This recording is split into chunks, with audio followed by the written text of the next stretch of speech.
local all morning. You're watching Fox 61 Morning News. First at 6, if you take Thomaston Avenue in Waterbury to get to work or school, expect detours and delays. And this comes hours after a water main break in the area of Manville and Boyden Streets. What you need to know to get around the mess, all those details ahead for you. And good morning. Happy Thursday. We're glad you're starting yours off with us here at Fox 61 and Fox 61 Plus America Areas. And I'm Bridget Burlow. We are closer to the weekend, and hang on to your hats today. It will be a windy one out there. We are starting out a little warmer, but don't let it fool you. It's going to get colder throughout the day, right, Rachel? Yeah, we're going to see a drop in the temperatures, even though we're going to see an increase in the sunshine later on today. So kind of flip-flop there. And it is going to be windy. We're already seeing gusts towards 20 to 25 miles per hour. But over time today, those gusts are going to kick up closer to 25 to 30 to even 40 miles per hour. So a few outages are certainly possible throughout the day with the wind advisory in place. Temperature-wise, 38 degrees in Hartford, 39 in New Haven, 31 in Torrington, out the door, 32 in New Milford, and 32 right now in Waterbury. So watch out for those isolated slick spots on the roadways. Even if you just got rain yesterday morning or yesterday afternoon, rather, there could be on those overpasses, on ramps, off ramps, things like that. Those tend to slick up a little bit faster, although our temperatures aren't close to 32 degrees right now. 20 to about 25 miles per hour. That's what we're seeing right now in terms of wind speeds. 35 right now in Bridgeport. That seems to be the gustiest area. Well, we are looking at our feels like temperatures down to the lower 20s in spots, down to around 30 is what it feels like in southeastern Connecticut. So a drop in the numbers today, increase in the sunshine. Temperatures today are going to feel like the teens and the 20s for much of the afternoon and evening. So those are the numbers you want to prepare for. Heading through tonight, temperatures drop off into the 20s. It's a mostly clear night tonight. Heading through the day tomorrow, temperatures will be in the middle 30s. It's a cool one ahead. And then on Saturday, we do have numbers that'll be around 20 in the morning. It does look like the pick of the weekend. Sunday, temperatures can near 40 degrees. And then we're watching a chance for some snow as we head into Sunday. We'll have more details on that and walk you through it coming up in just a bit. Here at 6:02, we are largely quiet across the state with the exception of some road work that is wrapping up at this hour. So just heads up for folks there. It does look like we have some minor delays as you're traveling on 95 this morning, but that's about it in terms of your delays. So some brake lights over in Fairfield. You can see that congestion there. Otherwise, West Haven does have some volume as you're traveling to the Elm City on 95, but that's fine. Manchester as well as Windsor on 91 looking pretty good. Your drive time into Hartford, Windsor to the 84 interchange is around 3 minutes. Through the Hartford Tunnel is 5, eastbound 84. Bridget, Erica.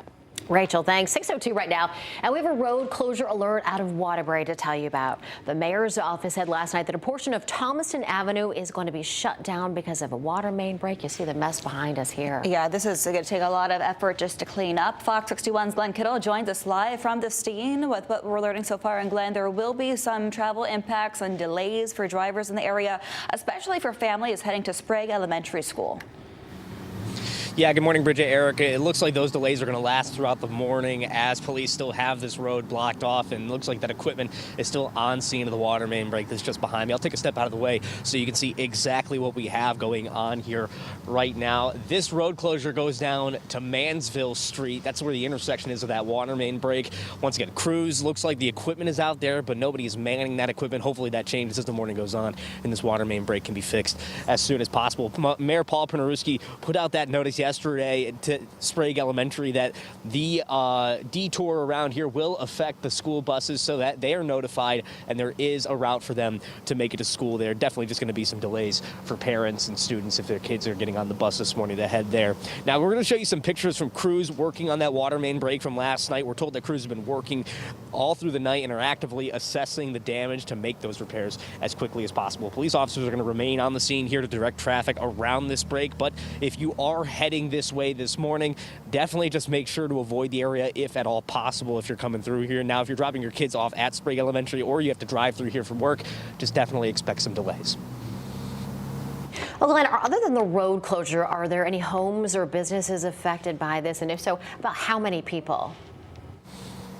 Yeah, Erica, actually the silver lining to all this is that turns out the residents in the area do still have water going to their house, but if they do turn on the faucets, it might appear discolored. So the mayor is telling folks to run those faucets or showers or whatever is producing that discolored water until it becomes clear, and then the water should be safe to use.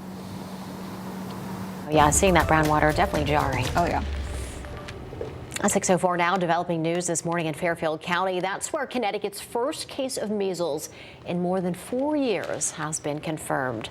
The Department of Public Health says the case involves an unvaccinated child under 10 years old who recently traveled outside of the U.S. Now, we don't know what country that they visited, but symptoms began with fever, cough, and congestion, followed by a rash which spread from the head down.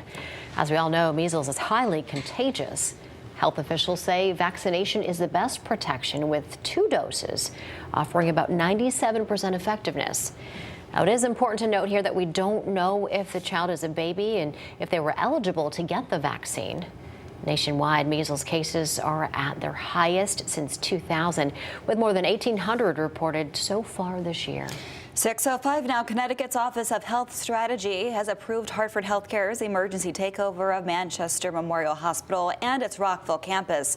The fast-track decision ensures continuous care but comes with some strict conditions. Hartford Healthcare must maintain core services, including labor and delivery, intensive care, and a 24/7 emergency department in Vernon for at least 3 years. The agency also imposed cost control measures, which requires separate rate negotiations and a limit tied to medical inflation. State leaders say the move protects access and stabilizes health care in eastern Connecticut. Charges have been reduced against YouTuber Sean Paul Reyes. He was charged after confronting a former police officer, Connecticut State Police Sergeant rather, in Groton in July.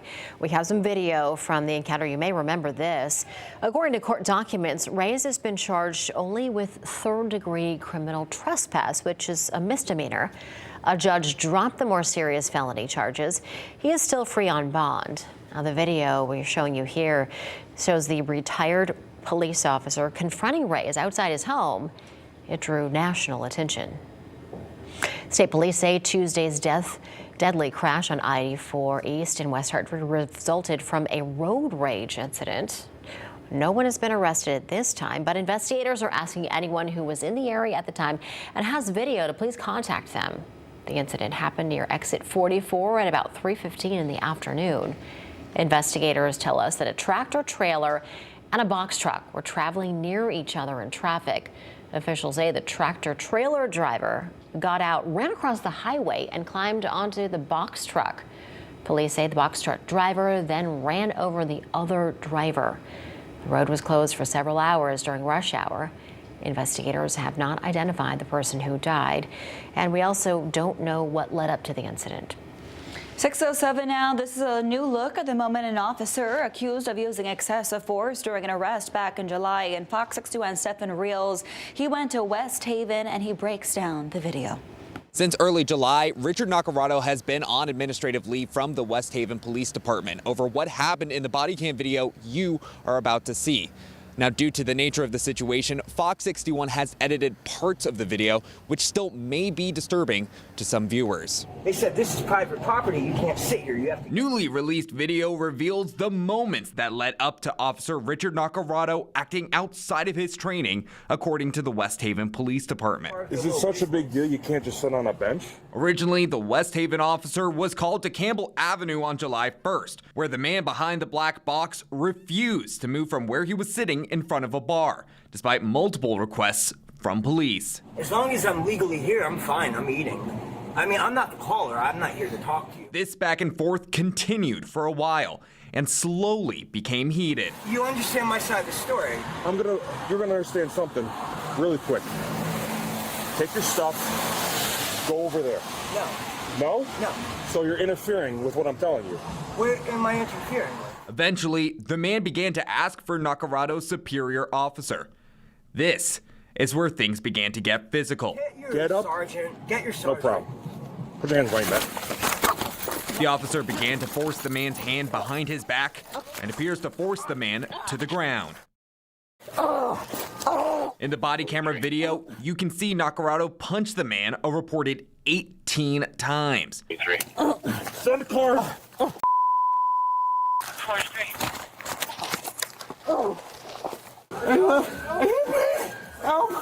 I can't breathe. I can't breathe. Put your other hand behind your back. Yeah. Put your other hand behind your back. Well, I just can't, fit it. Things finally ended after about a minute and a half once another officer handcuffed the man. But the damage was already done. Stop moving. Laceration on the face, and he's going to have blunt force trauma to his head. Hospital records show the man complained of head and neck pain and had minor head injuries. Nacarado has been charged with second-degree assault, and state police are handling the case. We will have a full breakdown of the investigation on our website, fox61.com.